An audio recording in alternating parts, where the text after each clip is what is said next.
Claro, vou voltar. Vou voltar aqui. Pode, vamos lá. Vamos lá. Plotei ele aí, você tá vendo, Jéssica? Sim.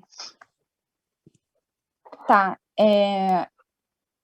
Eu queria te perguntar sobre o seguinte.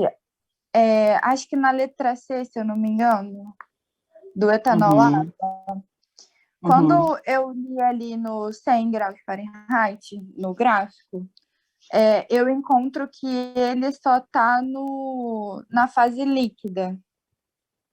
Subresfriado. Isso, líquido subresfriado. Aí uma dúvida como ele só tem a fase líquida, o X ele seria o XI, que é quem eu leio no gráfico, né? Seria 1 e o YI seria o 0. Não teria Y. Então, por isso porque que se ele só está líquido, se ele só tá líquido, nem bota. Entendi. Nem escreve. Uhum. Nem escreve, porque na realidade ele está frio, né? E ele é um líquido subresfriado. Nem escreve, porque se você escreve, você tá considerando, eu vou achar que você está na dúvida. Uhum. Vou achar que você está na dúvida, tá? Tá, outra coisa. Como a gente só lê o mais volátil no gráfico, certo? Certo. Porque na minha cabeça o que ficou foi, ele tem I e J ou não? Sim, etanol, vou escrever aqui, etanol e água. Então, um é o componente 1, o outro é o 2. Esse cara é o mais volátil. Né? Esse cara é o componente, tá? Meu jeito de falar. Então, o somatório de XI é igual a 1. Só que todos os gráficos são feitos para ele, que é o mais volátil. Entendi. Tá, porque no caso eu estava pensando que era somatório de X, só que eu falei, mas se XI é 1, o XJ também é 1, que no caso seria o X1 e o X2, né? Porque a gente coloca somatório de XI porque o I varia de 1 até um número de componentes. Então, se eu tenho 2 componentes, vou ter X1 mais X2, que é igual a 1, tá? Então, a minha dúvida como eu tenho... Eu estou lendo o etanol, certo? Que é o mais volátil. Isso. Se eu considero ele como 1 ou eu considero só o somatório como 1? Só o somatório como 1. Tá, entendi. Tá. Só o somatório como 1.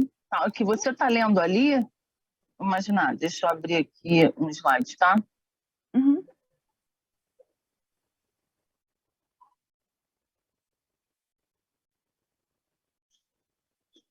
Não sei se você sabe, eu teria uma beça, tá? Então, não vai ficar reto nunca, tá?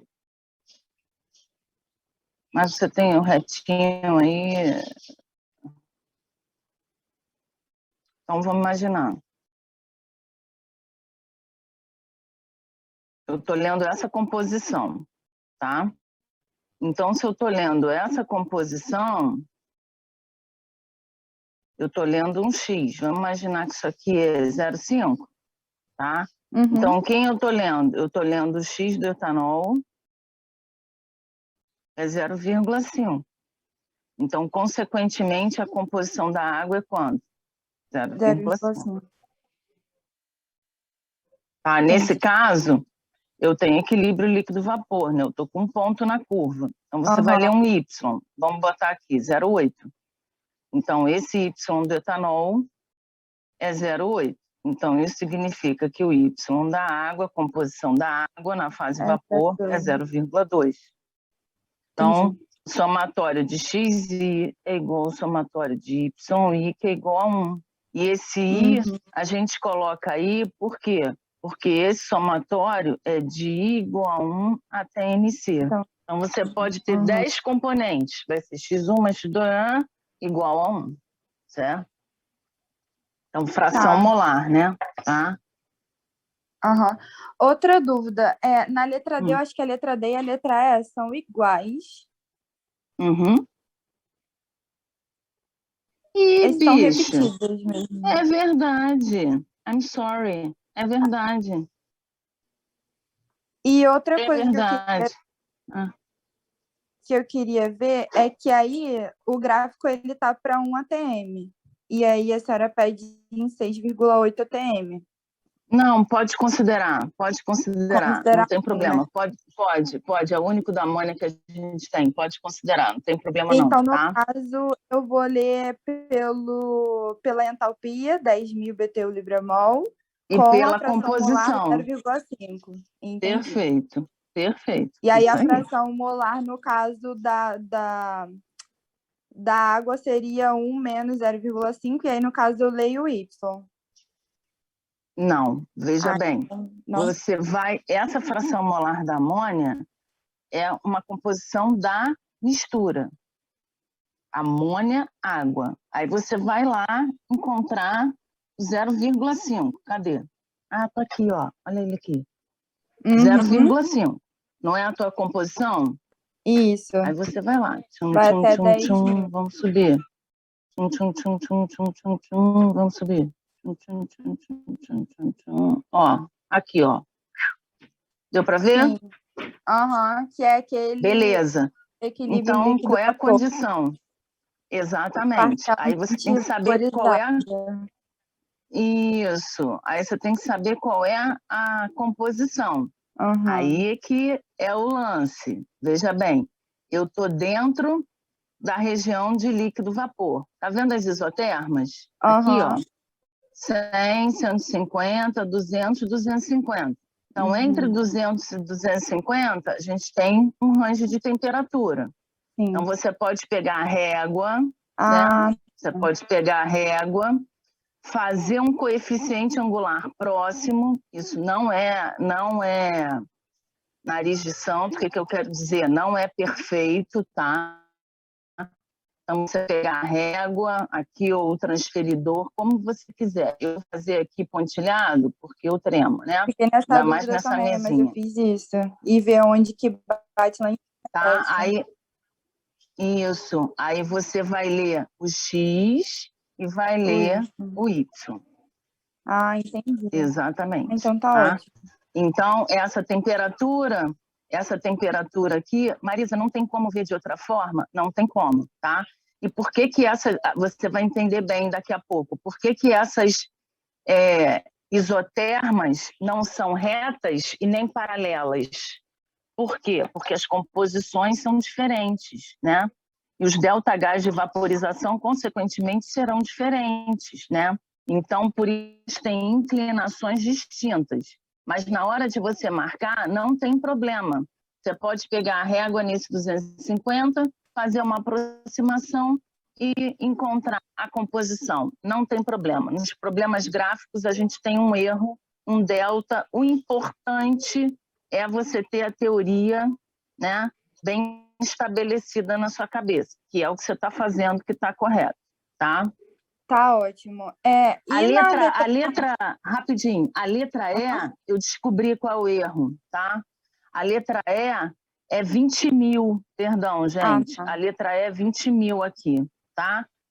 E aí, sendo 20 mil, o que vai acontecer? Vai lá em Exatamente cima. isso que eu queria. Vai lá em cima, é isso aí.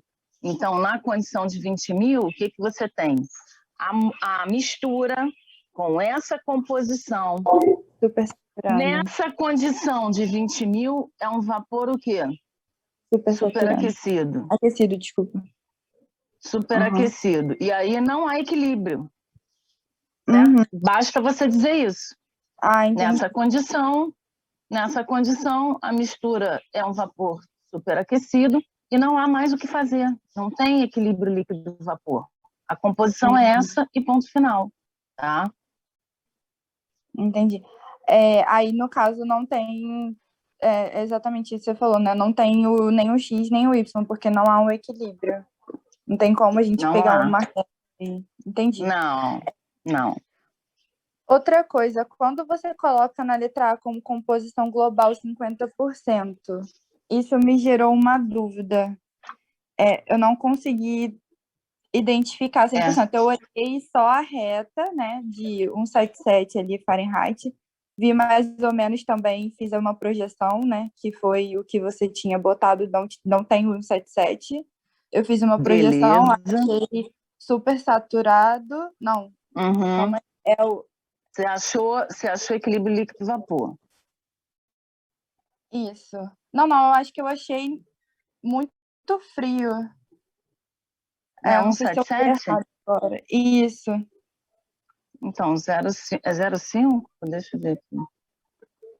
Onde é que você está? 177, 0,5. 0,5.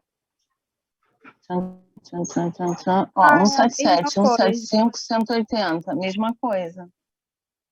Então você vai fazer a inclinação, como você quiser. Como você quiser, não. Pega a régua com a isoterma anterior, faz a inclinação e acha as composições em equilíbrio, tá? Tá bom, então. Essa composição global que eu não estava entendendo, mas é mais ou menos a mesma coisa. Eu vou olhar no caso 0,5. Isso. O que é a composição global? Imagina só, você colocou 50% de etanol, 50% de água. Você já viu isso em Fischi, mas talvez você não esteja associando. Então, eu coloco essa mistura, etanol-água, para ferver, tá? Não gosto muito desse ferver, mas para ebulir melhor, certo? Então, eu coloco ela para ebulir.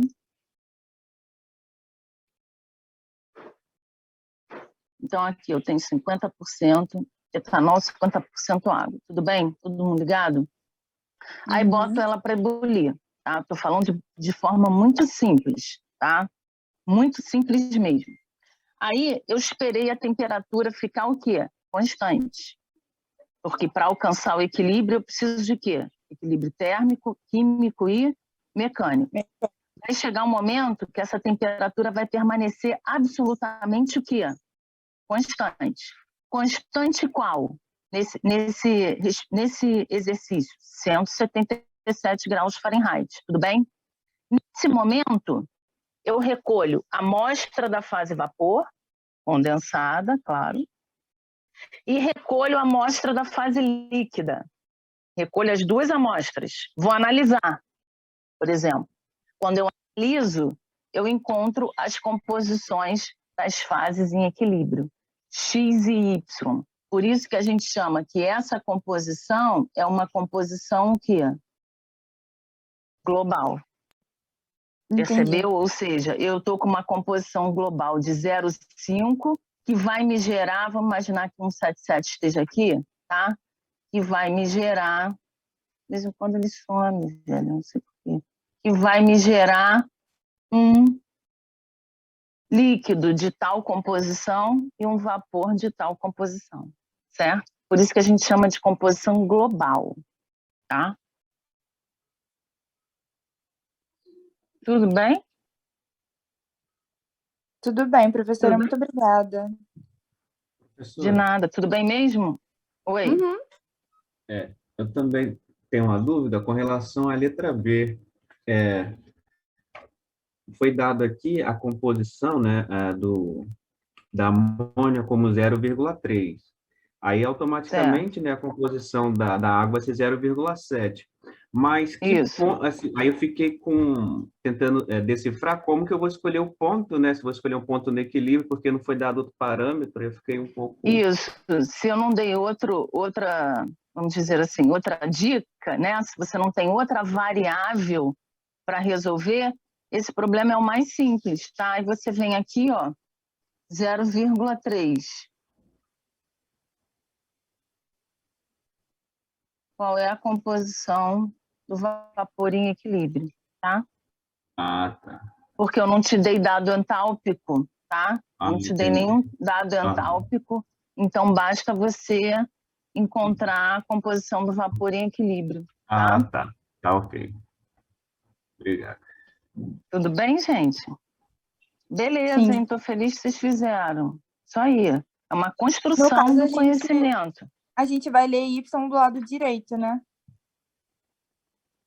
Posso ler o Y, Jéssica? Isso. de qualquer lado. Ah, sim. Ah, não, aqui ali eu tava achando que era o... Tava vendo a entalpia, mas tá ótimo. Ah, porque, veja bem, esse gráfico, ótimo, quando você lê, tá? Isso é comum, tá? De você observar. Ele é um gráfico entálpico e um gráfico de composição, né? Na realidade, daqui para cima, você está lendo um gráfico entálpico. Aqui embaixo, você está lendo diagrama de equilíbrio XY. Então, Entendi. ele aproveita a escala para os dois, entendeu?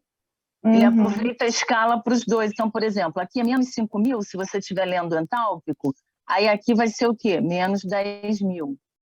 Se eu estiver trabalhando com a entalpia, né? Com balanço de energia. Se eu não estiver trabalhando com balanço de energia e só o diagrama XY, aí eu vou ler 0,1, 0,2, 0,3, tá? Eu posso fazer as duas leituras no mesmo gráfico, mas você pode ler tanto aqui quanto do lado direito, não tem problema nenhum. Ah, então tá ótimo, então só considero de 0 a 1. Beleza, obrigada. Isso, tá bom? Professora, bom dia. Eu só tenho 2 dúvidas super rápidas. Pode falar, Michele. A primeira é, quando a gente faz essa aproximação da reta, eu nunca vou considerar que 2 retas podem encostar no mesmo ponto ali em cima, né? Tanto na linha de cima quanto na linha de baixo. Por exemplo, não entendi. Não entendi. Aqui ou aqui? Isso.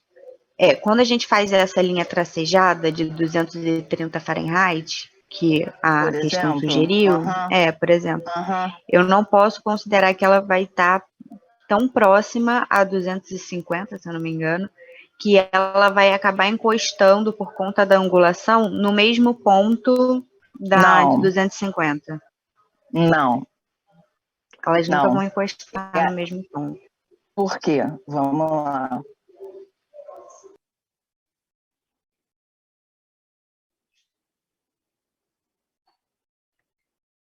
Não, elas nunca vão encostar no mesmo ponto, porque imagina o seguinte, eu estou com um problema pressão constante, tá? Então, quando eu estou com um problema pressão constante, eu vou ter valores de X e Y e temperatura. Então, conclusão, para cada dado de equilíbrio, eu vou ter uma temperatura diferente, certo? E sob uma temperatura diferente, as composições das fases são obrigatoriamente diferentes. É aquele mesmo exemplo que eu dei para a Jéssica. Eu coloco uma mistura 50%, agora eu coloco uma 30%. As temperaturas que essa mistura vai ebulir e vai manter e vai ser mantida constante não vão ser iguais. Entendi. Tá? Perfeito. Não pode ser, tá? Então, é a mesma coisa. Você coloca água para ferver, 100 graus. Aí eu vou lá, pego a água, misturo o vinagre. Vai ferver a 100? Não.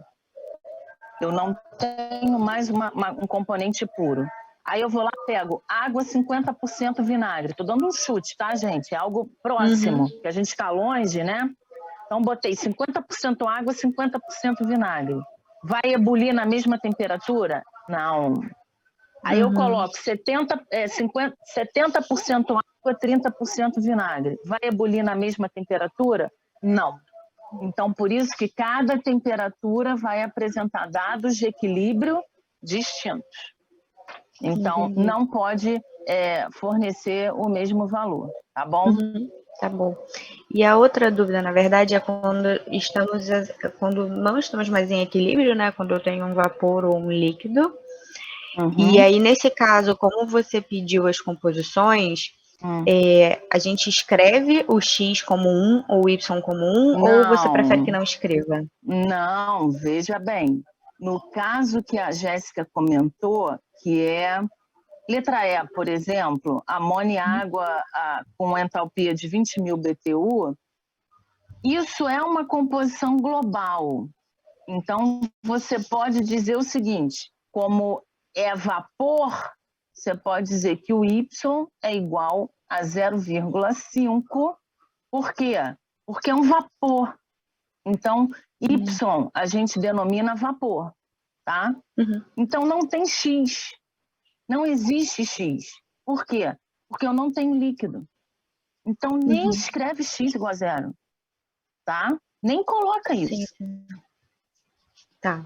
Então, por exemplo, no caso que ele é só um líquido subresfriado. Se ele for um líquido subresfriado, ele é o quê? Uma mistura líquida. Álcool e água, amônia e água. Tem vapor? Não. Só tem aquela mistura líquida. Imagina, a água e o vinagre. Qual é a composição? É um líquido? Então, a composição é 0,5. Não tem Y, porque eu não tenho vapor em equilíbrio. Tá? Não existe equilíbrio líquido-vapor. Tudo bem?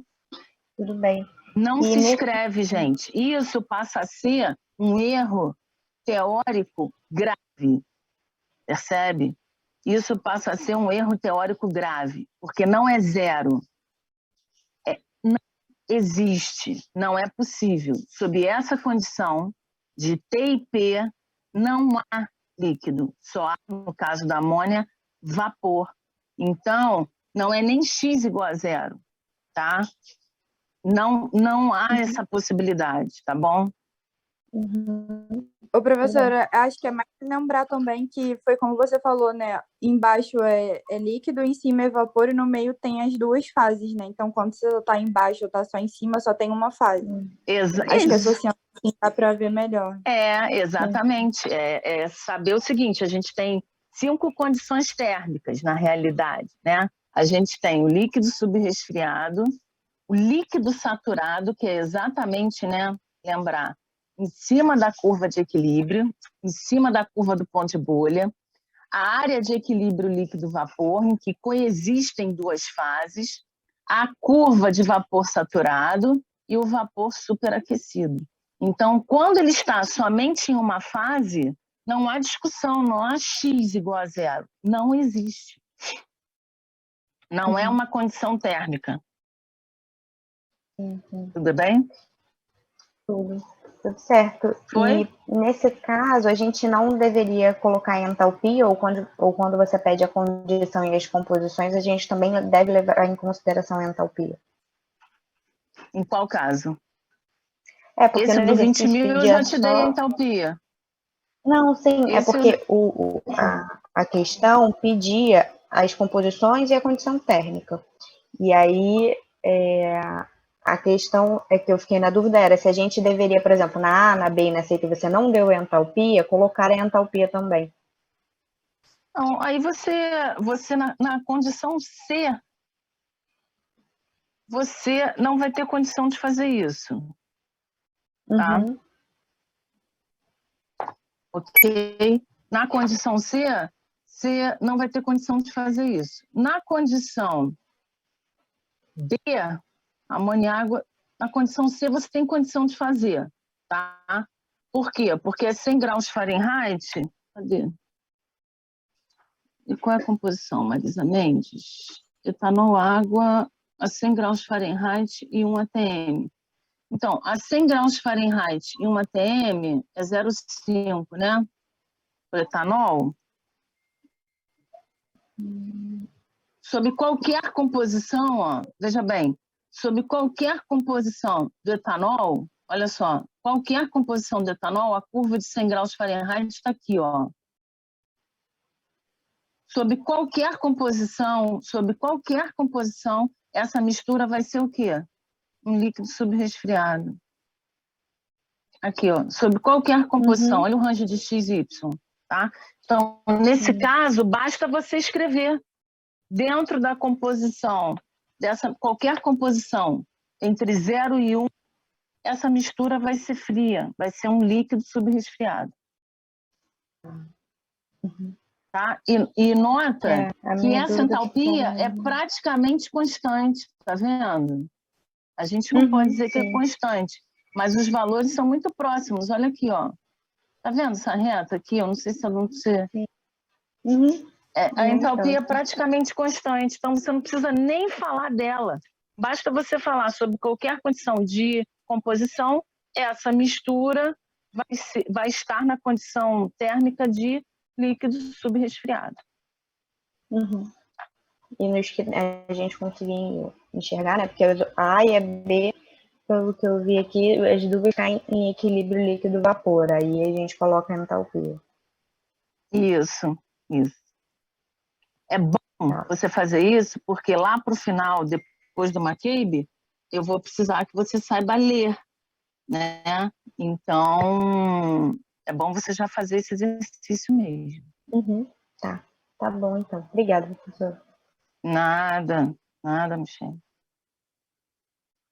Beleza, fico feliz, hein? Vocês estão se movimentando. Porque período passado me sentia só. Que bom, gostei. Vocês vão ter mais exercícios aí para fazer, tá? Então vamos lá, já que a gente está, olha, ótimo um link aqui. Já que vocês fizeram o exercício, tentaram, né? O que vocês acabaram determinando? Vocês determinaram graficamente, olha só, vocês determinaram graficamente as composições do equilíbrio líquido-vapor. Graficamente. O que a gente vai aprender a partir de agora? A calcular. Ou seja, ao invés de eu identificar graficamente, que é ótimo quando existe o dado de equilíbrio, e quando não existe, eu preciso o quê? Calcular, né? Ou usar um modelo que possa o quê? Correlacionar. Arisa, por que eu uso um modelo para correlacionar? Porque o engenheiro ele trabalha muito com o quê? Com simulação. O que é a simulação em si? Tem muita gente que fala, eu trabalho com simulação, né? Aí enche a boca, né? Engenheiro é um bicho vaidoso, né? Eu trabalho com simulação. Mas o que é trabalhar com simulação? É você ter um pacote computacional em que todas as equações matemáticas que lá estão são as que a gente usa aqui. São as que você aprende na sua graduação. Então, simular é fazer o quê? É interpretar aquele fenômeno através de equações matemáticas. Quais são as equações matemáticas? Se você está trabalhando com um reator, equações cinéticas. Se você está trabalhando com termodinâmica, equações termodinâmicas. A gente está trabalhando aqui com a termodinâmica do equilíbrio de fases. Então, eu vou usar as equações que vão representar matematicamente esse equilíbrio de fases. Então, quando você lê e resolve graficamente, né, na realidade, esses dados experimentais já foram medidos. Os dados experimentais já foram medidos. Né? O que a gente vai aprender agora é calcular. Você precisa saber isso, né? Saber fazer cálculo de equilíbrio de fases. Identificar um ponto de bolha e um ponto de orvalho. Né? Então, eu meço e eu vou calcular, certo? Então, eu até preparei um vídeo para a minha aula da pós de tarde. Se der tempo, depois do período síncrono, quem quiser ficar, eu mostro esse vídeo, tá? Que é bem interessante, que é a transição de fases de um líquido vapor. E também tem o linkzinho do vídeo do YouTube que vocês podem assistir. É muito interessante, tá? Porque quando a gente vê, fica claro, né? A gente percebe melhor, né? Quando eu fazia esse experimento, durante o meu doutorado, a gente chamava o pessoal da graduação da Engenharia Química lá do Fundão para assistir, né? A gente fazia grupinhos para assistir, porque ficava mais claro, né? Quando o aluno vê o que ele está calculando, que o que ele calcula é representativo do fenômeno que está acontecendo, né? Então, na realidade, a partir de agora, eu acredito que eu vou fazer uma revisão daquilo que você já aprendeu em termo e viu em FISC, né? Então, é uma continuação, FISC, aí a termodinâmica é um pouquinho a mais, né? A gente aprende conceitos um pouquinho mais elaborados, e aqui eu acho que eu vou fazer uma revisão para te lembrar desse cálculo do equilíbrio líquido-vapor, tá bom? Então, para que haja equilíbrio, você já sabe, é preciso que haja um equilíbrio térmico, mecânico e químico, né?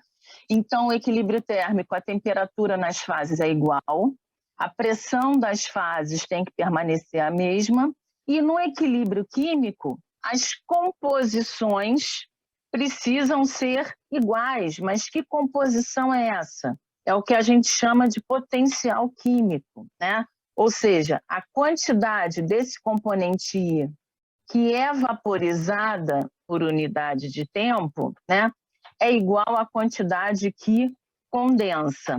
Ou seja, dentro das fases, não há variação na composição desses componentes. Ou seja, uma vez estabelecido o TIP, você viu, o X permanece constante e o Y também nas composições, não vai variar, tá certo? Então, existe uma igualdade das taxas de vaporização e de condensação. Para que haja equilíbrio, você vai lembrar disso, você atinge um mínimo de Gibbs, né? E para que, no momento que esse valor da energia de Gibbs ela é mínima, os potenciais químicos dos componentes em ambas as fases são iguais. Quer ver um exemplo? Vou dar um exemplo típico, que não é líquido-vapor, mas que pode deixar você bem claro com essa questão do equilíbrio. Imagina duas fases líquidas, tá? Uma é mais pesada, outra é mais leve, né? Então, você colocou, imagina um becker com as duas fases líquidas. Elas são immiscíveis, tá certo? Então, você vê a diferença de densidade e as duas fases. Imagina que você colocou numa placa agitadora, com um peixinho ali, tá certo? E aí, eu começo a agitar.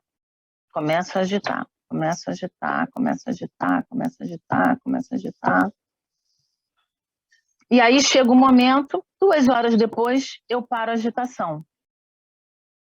Quando eu paro a agitação, espero um pouquinho, as duas fases voltaram, certo? Ou seja, Marisa, voltou o que era antes. Rapaz, é mesmo? Voltou o que era antes? Tá, então vamos fazer o seguinte, vamos deixar agitando por 24 horas. Aí, quando a gente agita por 24 horas e a gente para de agitar, a gente observa ou uma fase homogênea, ou seja, a gente alcançou um tempo de equilíbrio tal que a energia de Gibbs atingiu um mínimo e não tem mais duas fases. Ou as duas fases mudaram de composição. O que eu estou querendo dizer? Estou querendo dizer que o tempo de equilíbrio ele é importante para que você atinja um mínimo de Gibbs. E atingir o mínimo de Gibbs é garantir o equilíbrio. Marisa, como experimentalmente eu vou ver isso? Atingir um mínimo de Gibbs. Experimentalmente, atingir o mínimo de Gibbs e medir dados de equilíbrio de fases é o quê? Garantir que a temperatura e a pressão permaneçam absolutamente o quê? Constantes. Absolutamente constantes não é 70,5, ela sendo 70,1. Não, 70,1 é 70,1. Caramba, e se for 70,15? É 70,15. Ou seja, eu tenho que ter um equipamento tal que eu consiga ler com essa incerteza. Porque eu tenho que garantir que essa temperatura vai permanecer absolutamente constante. Marisa, mas eu espero quanto tempo? Bom, eu, Marisa Mendes, quando faço esse tipo de experimento, eu peço para os meus alunos esperarem 1 hora, 1h30. Se durante 1 hora e meia, a temperatura permaneceu absolutamente constante, no caso do equilíbrio líquido-vapor, não vai mudar mais. Eu peço para eles, vai monitorando a temperatura de 10 em 10 minutos. Então, o controle da temperatura constante faz com que você, experimentalmente e aliado à teoria, você veja que atingir o equilíbrio térmico, a pressão que a gente trabalha lá na Rural é 760 milímetros de mercúrio, ok? Então, ela está constante, estabeleceu-se a condição de equilíbrio. Então, aí você pode afirmar que você encontrou um valor de Gibbs mínimo, certo? Ah, Marisa, se a temperatura ainda estiver variando, você não pode fazer medida nenhuma.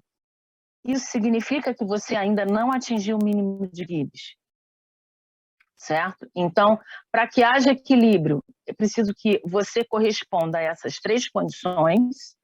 Nessas 3 condições, você vai ter o quê? Uma igualdade de potencial químico. Bom, aí para onde que a gente parte? Oi. Desculpa interromper, surgiu uma dúvida. Esse de Gibbs, ele se encontra apenas na região interfacial das fases ou ele é distribuído igualmente em toda a solução? Uma energia da mistura. Da mistura toda. É um G da mistura. Isso, Obrigado. É um G da mistura.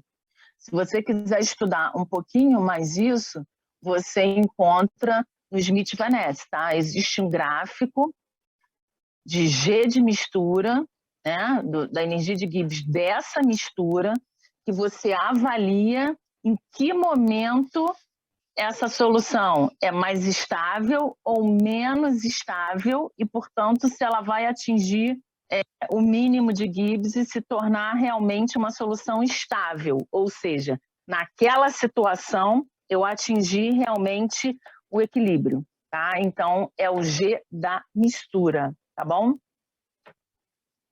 Isso é bem interessante de estudar, não dá tempo da gente ver na graduação e só na pós, tá? Que a gente fala sobre isso, que é a aula que eu estou dando para pós-graduação. Só para vocês terem uma ideia, essa aula que eu estou dando para vocês é só um pouco mais elaborada do que eu vou dar na pós, tá? Então, é a mesma coisa, tá?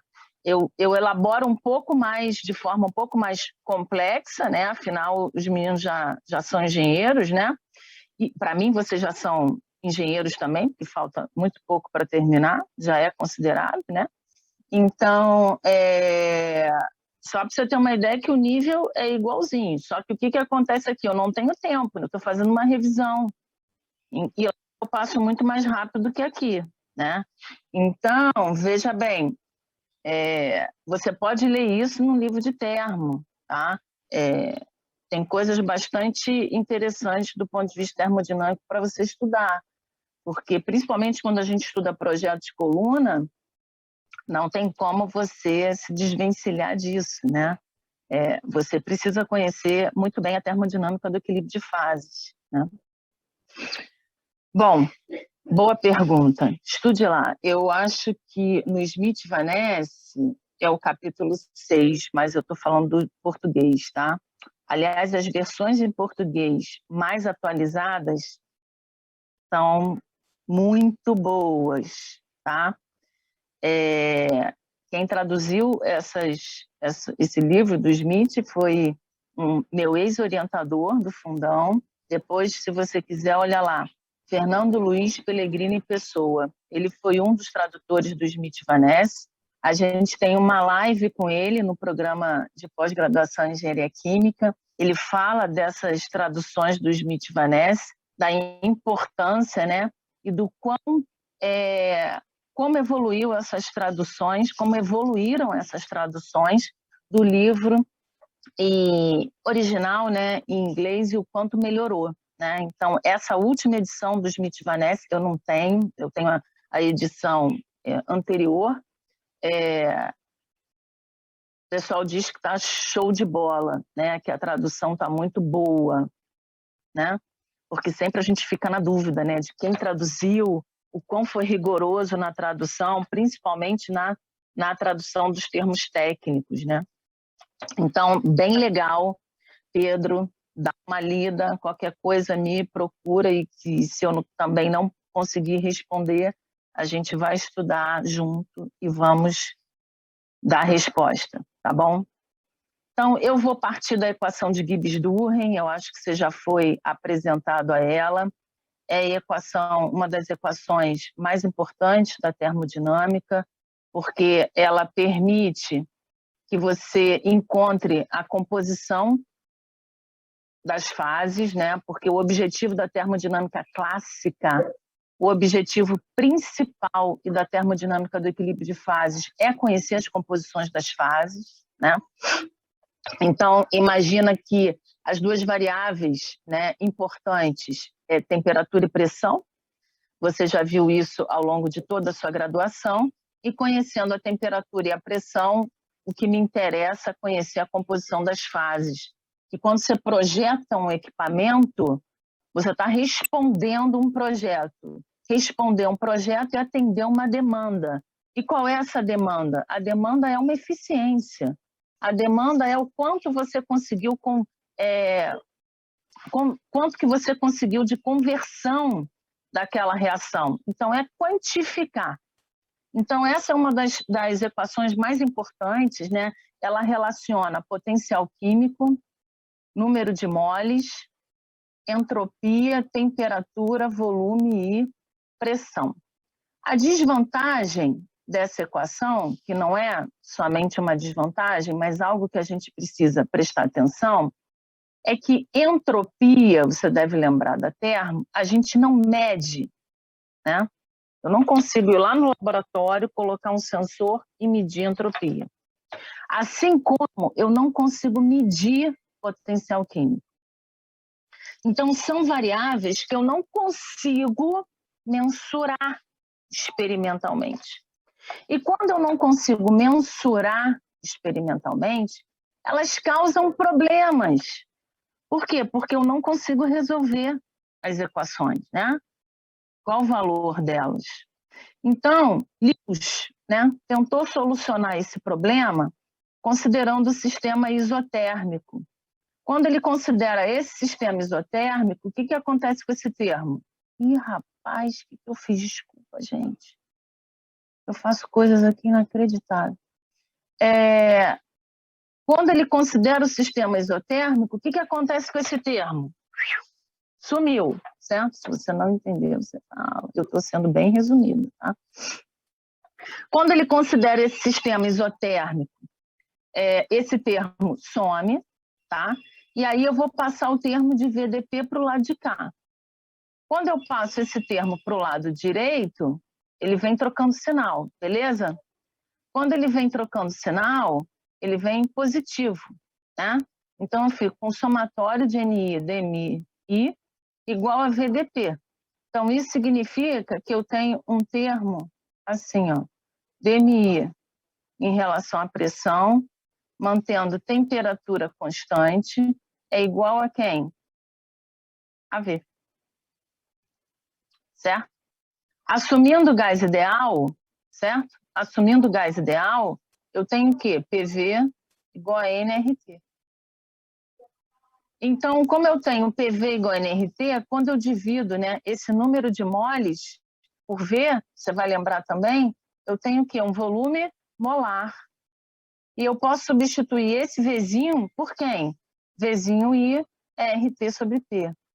Quando eu integro, tá certo? Ou seja, eu vou ter DMI é igual a RT TP sobre P. Ok? RT constante, separo, né, da integração e vou integrar essa equação, tá aqui o resultado dessa integração, que é μi, cadê eu? Ah, tá aqui. μi menos μi0 é igual a RT, esse resultado da integração, dP sobre P, ln de P sobre P0. Marisa, quem é μi0 e P0? É um estado de referência, tá bom? Um estado de referência qualquer, né? São os limites de integração, as condições de contorno, e que o estado de referência é um estado qualquer, tá bom? Só que essa equação, veja bem, essa equação, ela vale para quê? Ó, substância pura, por que pura? Eu dividi por NI, certo? NI é um número de moles I, E porque eu considerei o quê? Gás ideal. Ó, PV igual a nRT. Então, essa equação só funciona para quê? Sistema isotérmico, Marisa, porque a temperatura é constante. Gás ideal, porque eu substituí o volume molar pela equação PVT do gás ideal. E porque é uma substância pura. Aí, o que o Lewis percebeu? Bom, não posso, né? Tratar só gás ideal. Estou falando de forma informal, tá bom, pessoal? Para acelerar aí o nosso entendimento. A leitura técnica está lá no livro, tá bom? Bom, não posso trabalhar só com gás ideal e com substância pura. A realidade é outra, né? Eu tenho misturas, e misturas que podem estar em qualquer fase, sólido, líquido, vapor, e que eu preciso tratar essas misturas, calcular a composição desses componentes nessas fases. Então, ele generaliza essa equação. E quando ele generaliza, ele define uma nova variável, que é a fugacidade. Né? Quem é a fugacidade, ele chama de fuga da idealidade. Então, ele escreve a mesma equação, só que no lugar da pressão, ele coloca FI e FI0. Então, a fugacidade é a fuga da idealidade, né? E essa equação passa a valer para qualquer fase, para misturas reais, certo? Para um sistema isotérmico. Eu tinha um professor que eu fiz até isso na aula da pós de ontem, quarta-feira, que ele desenhava assim 2 nuvenzinhas. Eu desenho pessimamente mal, fiz desenho técnico no último período, para quem quer saber. Eu e os meus amigos, né? Só faltava isso para finalizar. Sou péssima em desenho, sempre falei para trabalhar em projetos, só trabalhava com simulação. Então aqui, finge que são nuvens, tá bom? Aqui é um mundo real e aqui é um mundo termodinâmico. Mais uma vez, forma informal, certo? No mundo real, eu falo de pressão. No mundo termodinâmico, eu falo de quê? Fugacidade. Se você já percebeu isso na termo, a fugacidade tem a mesma unidade de pressão. Da pressão. Por quê? Porque ela foi gerada a partir de uma equação. Se eu gerei uma equação a partir de outra, veja bem, presta só atenção. Se essa daqui foi gerada a partir dessa, essa deve voltar a ser anterior. Obrigatoriamente. Tá certo? Obrigatoriamente. Quando que ela vai voltar a ser anterior? Quando eu tiver uma substância pura e for um gás ideal. Não é isso? Aí surge o critério, né, de Lewis da isofugacidade, que você já sabe isso. Só estou te lembrando. Se a segunda equação ela é válida, ela deve ser revertida na primeira. Quando que ela pode ser revertida na primeira? Gente, quando eu tenho um componente puro, essa minha solução tende a ser o quê? Ideal. Então, há um limite de quando essa pressão se aproxima a zero, do gás ser o quê? Ideal e ter componente puro. Né? Então, quando eu tenho uma solução somente de água e essa minha pressão tende a zero, eu posso considerar essa minha solução o quê? Ideal. Quando eu considero essa solução contendo um componente, se eu tenho um componente e é gás, essa minha composição desse componente é igual a quanto? Eu tenho uma aproximação da fugacidade à pressão. Ah, Marisa, então você está querendo me dizer o seguinte, se eu tenho uma solução contendo só água no estado vapor e a minha pressão tendendo a zero, eu posso considerar esse vapor ideal. Pode. E essa fugacidade vai ser igual à pressão desse vapor. Exatamente. Aí, se eu tiver mais de um componente, ó, mistura. Se eu tiver mais de um componente, o que eu tenho que fazer?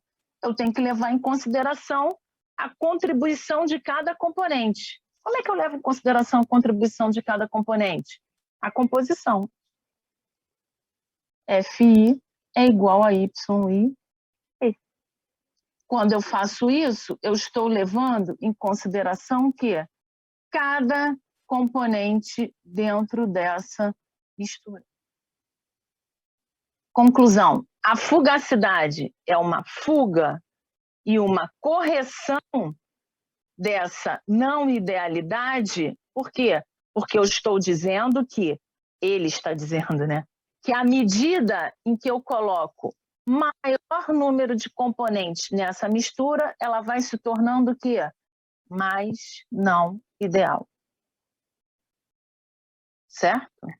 Então, ou seja, quando eu tenho uma mistura, que não é mais mistura, né? Que ela tende a ser um componente puro, ok? Ela tende a uma mistura ideal. Fala.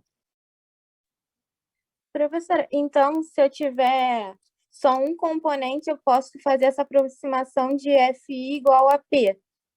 Sim. Sim, porque o Y vai ser quanto? Se eu tenho um componente puro, a minha composição vai ser o quê? 100%. Entendi. Obrigada. Perfeito. Aqui, ó, se o Y é igual a 1, Fi é igual a P. Então, pela regra de Lewis da fugacidade, ela é uma espécie de pressão corrigida devido a essa não idealidade. Por que pressão corrigida? Porque eu começo a fazer a contribuição de quem? Dos outros componentes que existem nessa mistura. Por isso que unidade de fugacidade é unidade de pressão. Porque Y, composição, tem unidade? Não.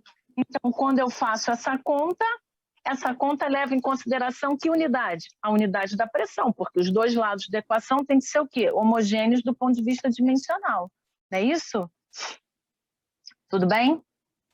E aí, gente, surge o que você já conhece, que é a lei de Raoult. Né? Dei um pulo, tá? Mas é para te lembrar. Diante de todos esses conceitos, surge o que é a lei de Raoult. Então, considerando uma mistura binária e equilíbrio líquido-vapor, é uma lembrança, tá? Eu dei um pulão. O que a gente pode escrever? A gente pode escrever que a fugacidade do componente I na fase líquida é igual à fugacidade do componente I na fase vapor. E a lei de Raoult você já aplicou diversas vezes. Eu dei um pulão, né? Não posso ficar aqui muito tempo, adoraria, mas não dá. Né? Então, dentro desse cálculo das fugacidades, eu tenho que a fugacidade do componente I na fase líquida depende da composição dele, né? E se é um líquido, da pressão de saturação. E na fase vapor, depende da composição YI e o P da mistura, ok? Quais são as observações? Essas fugacidades são normalmente calculadas através de equações de estado, tá? Eu não vou cobrar isso em operações 2 agora, no momento remoto, tá? Então, quem for trabalhar, é meu Golden, ele é levadíssimo. Quem for trabalhar em refinaria, com simulação, vai perceber que existem equações de estado, que você deve ter visto na termodinâmica de Peng-Robson e outras, certo? Que são normalmente utilizadas para o cálculo da fugacidade, né? E não são utilizadas a lei de Raoult simplesmente, né? Por quê? Porque essa lei de Raoult considera que a fase líquida e a fase vapor em equilíbrio são o quê? Ideais. No nosso mundo da engenharia química, esqueça isso, né? A gente não tem e a gente não trabalha e encontra soluções que forneçam fases líquido e vapor ideais, né? Então, portanto, a lei de Raoult tem baixa aplicação, tá? Ela só funciona muito bem. O que é funcionar muito bem? Correlacionar os dados, calcular o equilíbrio, somente quando a mistura apresenta componentes que são semelhantes. Mas aplicar a lei de Raoult ajuda a entender e estender a equação para os casos não ideais, ou seja, para os casos reais. Costumo dizer que a lei de Raoult é o quê? É um chute inicial, né? Na nossa forma matemática, né, de falar, ele é um chute inicial para que a gente estenda para os casos reais. Como estender para os casos reais? Nisso, a termodinâmica define outras variáveis, que você também já conhece. O coeficiente de fugacidade e o coeficiente de atividade. Eles fazem a correção da não idealidade das fases. Se ele é 1, eu estou considerando que a fase vapor é o quê? Ideal. Se o gama é 1, eu estou considerando que a fase líquida é ideal. Normalmente, a gente aplica o coeficiente de fugacidade para a fase vapor. Então, a fugacidade da fase vapor é YIP vezes o coeficiente de fugacidade. Então, se ele é igual a 1, reverti na equação da lei de Raoult. Posso considerar a fase vapor o quê? Ideal. Se ele é diferente de 1, já não estou considerando mais essa fase vapor ideal. A mesma coisa serve para o coeficiente de atividade, tá certo? Quando ele é igual a 1, vou voltar. Eu tenho uma fase líquida, considero a fase líquida o quê? Ideal. Quando ele não é igual a 1, eu não estou considerando essa fase líquida ideal. O que a gente vai considerar em operações 2 no modo remoto? A gente vai trabalhar com pressões baixas, né? A gente vai trabalhar com destilações que funcionam a 1 atm, são as destilações atmosféricas. Então, o que a gente vai considerar? Vai considerar a fase gasosa ideal. E, portanto, a gente vai considerar para todos os nossos cálculos o φ igual a 1, tá certo? Porém, a gente não vai considerar a fase líquida ideal. A gente vai considerar a fase líquida também não ideal. Então, como é que fica essa lei de Raoult, Marisa? Se eu não vou considerar a fase líquida ideal, a gente chama que essa lei de Raoult passa a se chamar lei de Raoult modificada. Então, φI, YIP é igual a gama I, XI, PI de SAT. Marisa, você disse que a gente em operações 2 vai considerar o φ igual a 1. Beleza. Então, a nossa equação vai ser esta. Para que eu possa calcular as composições em equilíbrio. Lembra do que eu falei? O objetivo da termodinâmica clássica e do equilíbrio de fases é encontrar quem? As composições em equilíbrio, certo?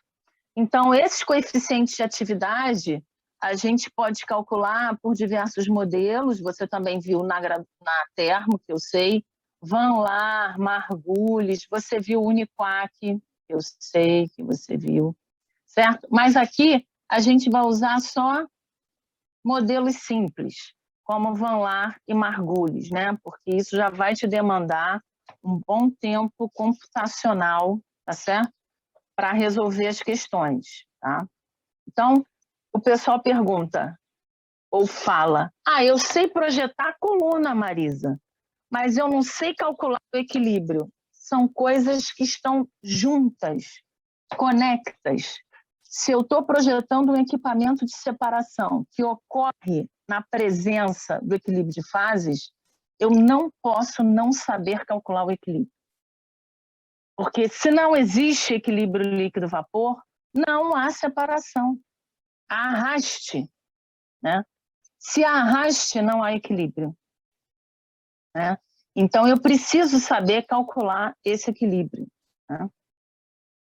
Aí eu já escrevi, olha que beleza, repeti, então a gente passa a ter a lei de Raoult modificada, né? Acabei repetindo para você, e essa é a nossa equação de trabalho. Ou seja, nas operações 2, a gente vai considerar sempre a fase vapor ideal, tá?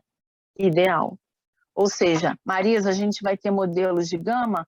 Vamos ter modelos de gama que a gente vai trabalhar, tá bom? Bom, como é que eu calculo a pressão de saturação? Ó, como é que eu calculo essa pressão de saturação, Marisa? Você vai lembrar lá, equação de Antoine, né? A equação de Antoine mostra que a pressão de saturação depende de quem?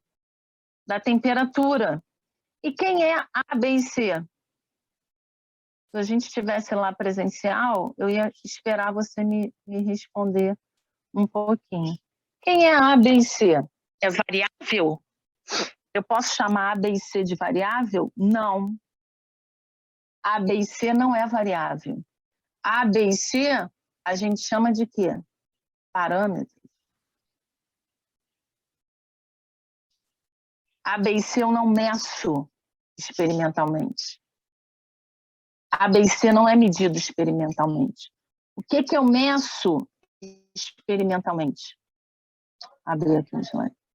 O que eu meço experimentalmente? Eu meço temperatura. Ui! Bom dia.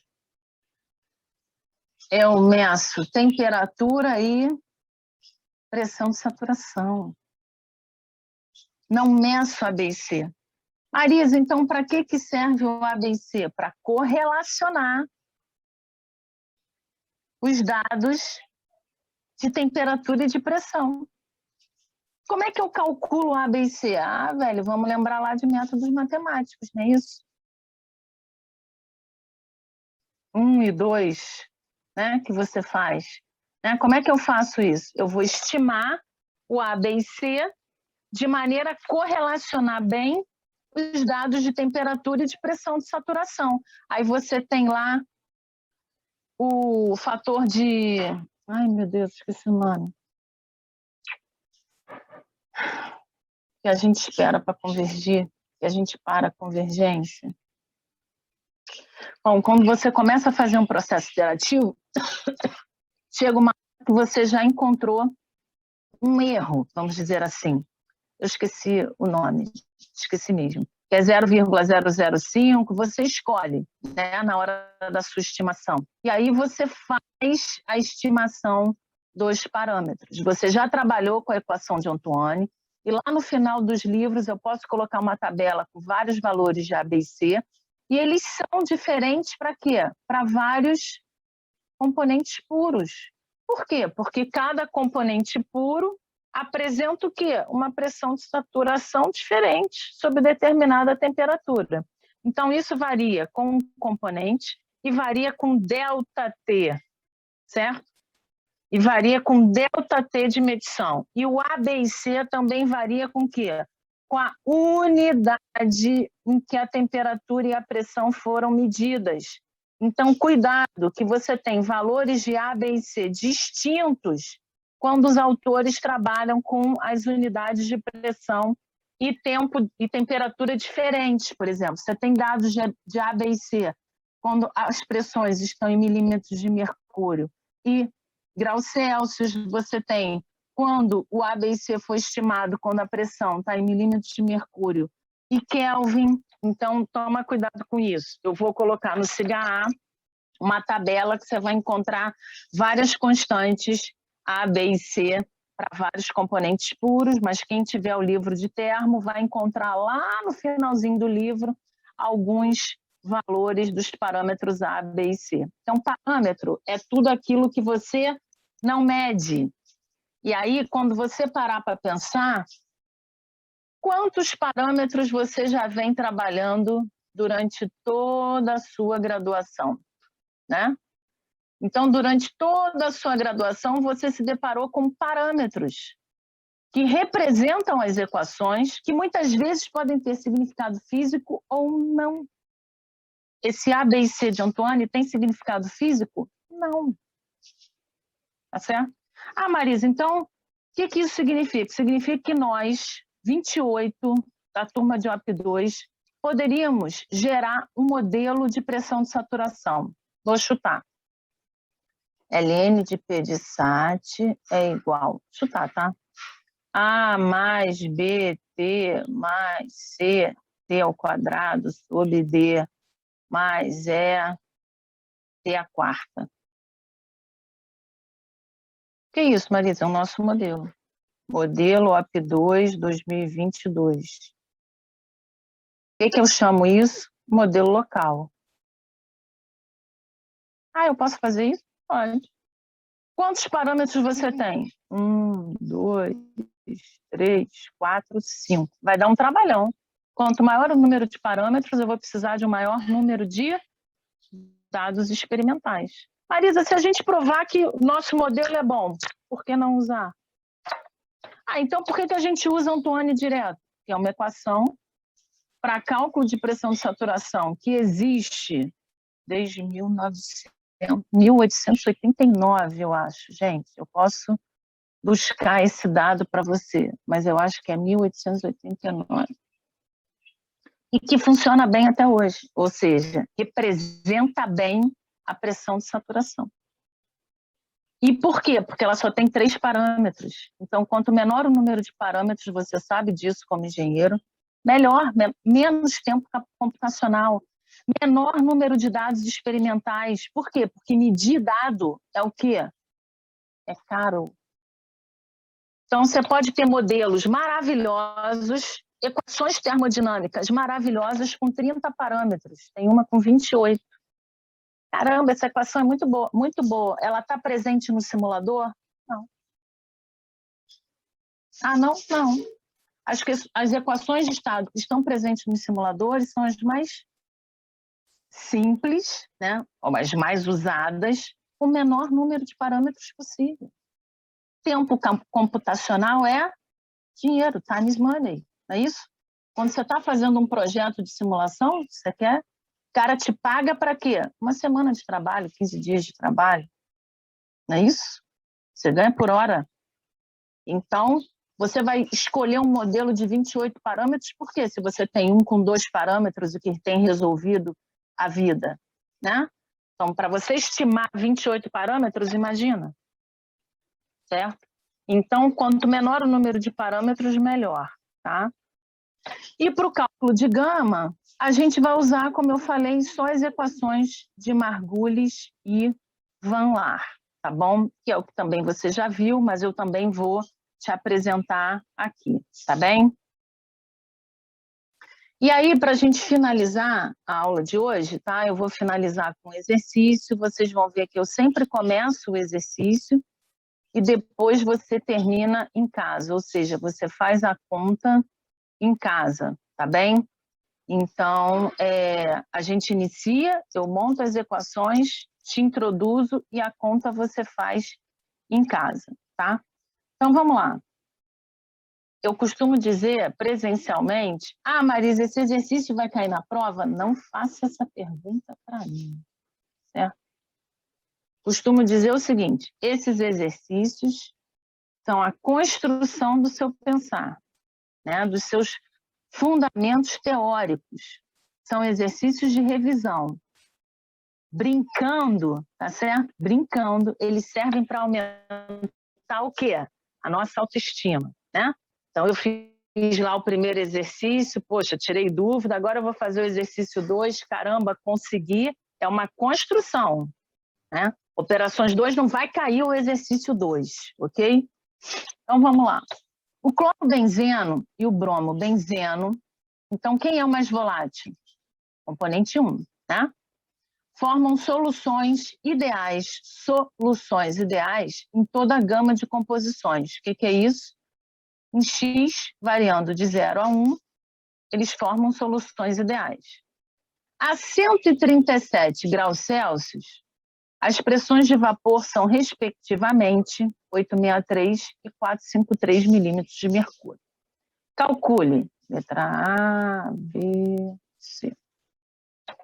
A composição da mistura líquida que tem a temperatura de ebulição normal de 137 graus Celsius. Então, vamos lá. Letra A. Eu quero a composição, né? X1 ou X2, não importa. Eu posso aplicar a equação para um ou para outro, por quê? Porque o somatório de X é igual a 1. Né? Então, ele me diz que a temperatura de ebulição normal é 137 graus Celsius. Temperatura de ebulição normal, você já deve ter ouvido falar isso, ela é medida sob que pressão? Atmosférica. 760 milímetros de mercúrio. Essa é a pressão a que está submetida essa solução ideal. Essa pressão é um somatório das pressões parciais, não é isso? Ó, lei de Dalton. P é um somatório de XI, PI de SAT. Tá? É claro que o somatório de I igual a 1 até NC. No nosso caso, 2 componentes. Né? Então, o que é que eu posso dizer? P é igual a X1, P1 de SAT, mais X2, P2 de SAT. Quanto vale a pressão? 760. P1 de SAT, eu dei para você, 863. P2 de SAT, também é dado, 453. Eu tenho uma equação e quantas incógnitas? X1 e X2, não consigo resolver, né? Então, qual é a outra equação? É a que a gente chama de equação de restrição. Quem é a equação de restrição? O somatório de XI é igual a 1. Qual é a outra equação? X1 mais X2 é igual a 1. Então, eu posso substituir a equação 2 na equação 1 e resolver o problema. Ou seja, eu posso chamar, por exemplo, X2 é 1 menos X1. Substituo na equação 1 uma equação, uma variável. Vou descobrir quem é X1 e quem é X2. Beleza? Essa conta você vai fazer, certo? Moleza, conta brincadeira de criança, tá certo? Aí, ó, letra B, a composição do vapor em equilíbrio com esse líquido nessa temperatura de ebulição normal. Veja bem, a temperatura continua a mesma. Tudo bem? Ele quer a composição do vapor em equilíbrio, Y. Certo? Aí imagina que você calculou X1. Pode calcular X2. Marisa, só coloca tudo em X1. É independente, gente. Tá? Eu coloco pelo 1 porque eu estou trabalhando com o quê? Com mais volátil. Eu penso nele. Tá? Então, vamos lá. Se ele quer a composição do vapor e o líquido é ideal, o líquido sendo ideal, e eu não falei nada, e a gente já sabe que em operações 2 a gente vai trabalhar com vapor ideal. Então, esse líquido ideal está em equilíbrio com uma fase vapor que é ideal. Se eu estou com um líquido em equilíbrio com uma fase vapor ideal, eu posso usar a lei de AU. Y1P é igual a X1, P1 de SAT. Quanto vale a pressão? Beleza, 760, Marisa. Quanto vale P1 de SAT? Tem que olhar. 863. Ah, Marisa, e a composição X1? É a que você encontrou aonde? Na letra A. Né? Porque ele fala o vapor em equilíbrio com o líquido a temperatura de ebulição normal. Ok? Beleza? Letra C. Vamos lá, letra C. Ele quer a pressão total, ó, preste atenção. Ele quer a pressão total E a composição do vapor em equilíbrio. Eu sempre vou fazer isso, porque até enquanto eu era aluna, eu fazia isso, tá? Eu identificava o que eu tinha que determinar. Então, eu quero a pressão total e a composição do vapor em equilíbrio na mesma temperatura, 137,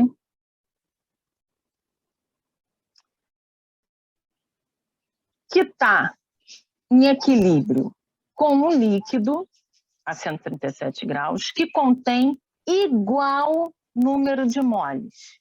Se eu tenho igual número de moles de cada componente, quanto vale a composição?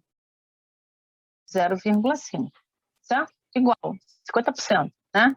Então, x1 é 0,5, x2 é 0,5. Ok? Se a composição da solução líquida mudou, a pressão a que essa mistura está submetida é diferente, velho. Então, eu tenho que calcular uma nova pressão. Como é que eu vou calcular? P é igual ao somatório de X e P de SAT. Então, vai ser o quê? X1, P1 de SAT, mais X2, P2 de SAT. E, Marisa, já tenho tudo. X1 é 0,5, P1 de SAT 863, mais 0,5 vezes P2 de SAT, que é 453. Isso. Calculei a pressão. Pressão tem unidade, hein, bicho? Milímetro de mercúrio. Ok? Ah, mas ainda não acabou o problema. Eu calculei a pressão.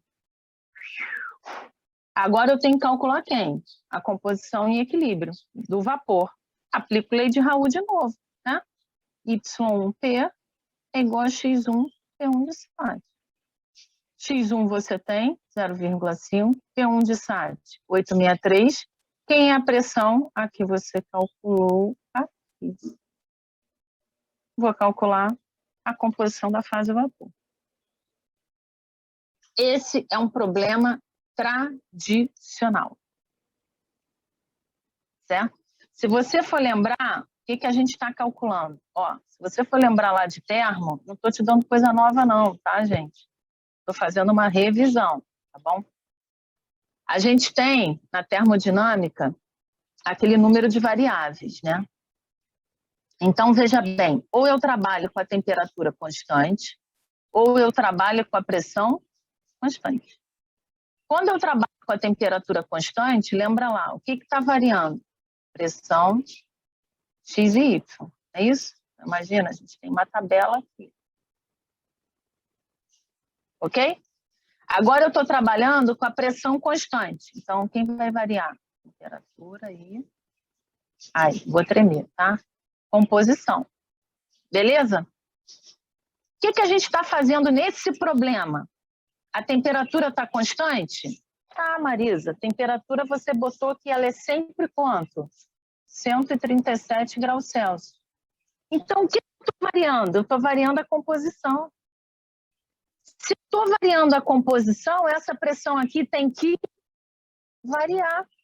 Você está completando essa tabela. Você está completando essa tabela. Ou seja, para X1 igual a 0,5, X2 é quanto? 0,5. Tá? Então, vamos melhorar isso aqui rapidinho. Estou terminando, tá? Eu sei que já são quase 11h30. Senão eu fico falando e aí eu passo do tempo aí do negócio remoto. Tá? Então, se X1 é 0,5, X2 é 0,5. Você está calculando essa pressão. Ah, Marisa, e se X2 for 0,7, X1 for 0,7? Beleza, X1 é 0,7, X2 é 0,3, a pressão vai ser outra. É isso que você está calculando. E você ainda está calculando o quê? A composição do vapor em equilíbrio. O que é que você está construindo? Um gráfico de equilíbrio líquido-vapor. Você está construindo? Vou voltar. Não tem problema não.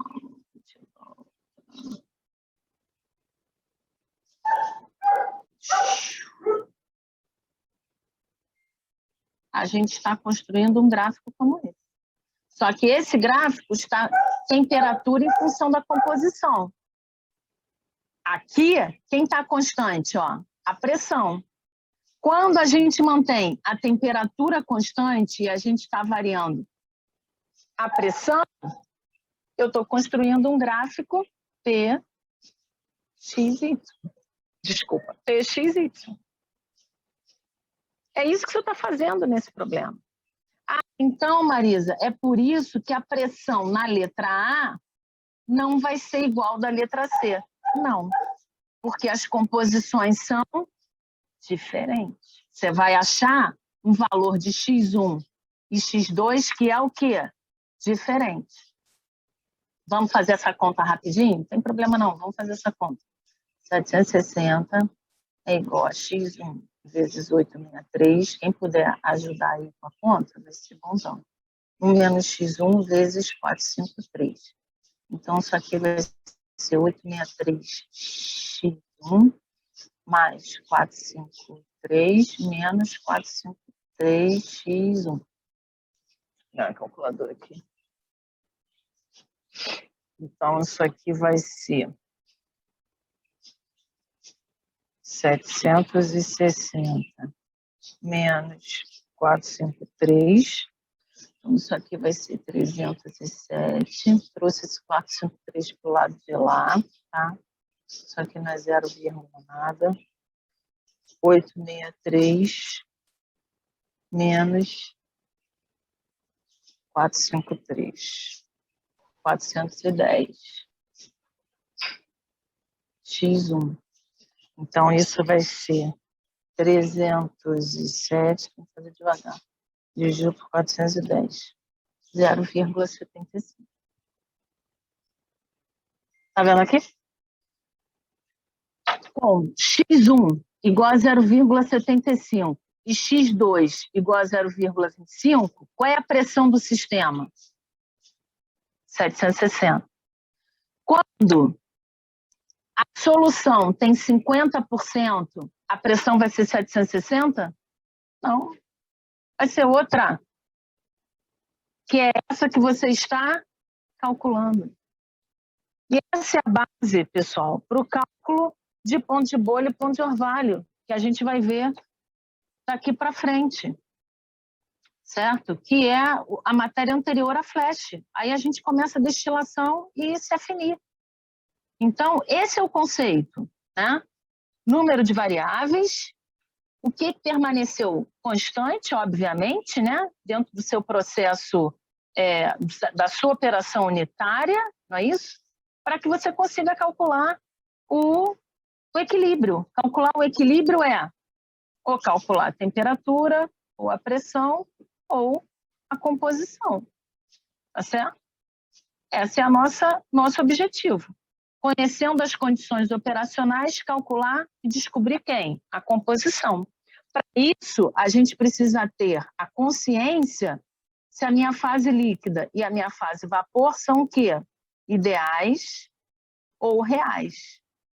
A gente já viu que a gente vai considerar a fase vapor o quê? Ideal. A fase líquida, não. A gente vai poder considerar ela, não. Ideal.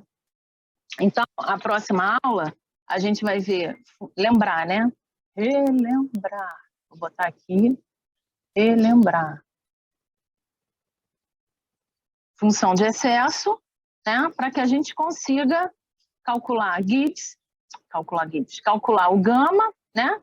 Pela equação de Van Laar e Margulis, para que a gente comece a trabalhar com azeótropos e pontos de bolha e de orvalho, porque aí a próxima aula, veja bem,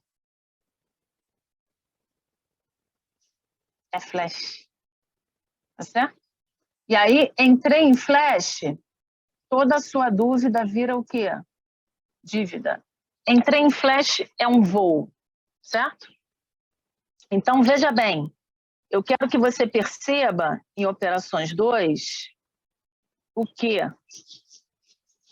eu estou te trazendo a realidade. nós estamos na nossa terceira aula. Ó, vou botar aqui. Terceira aula. A gente já estudou, eu acho que relembrou até o capítulo 6, né? Do Smith e Van Ness.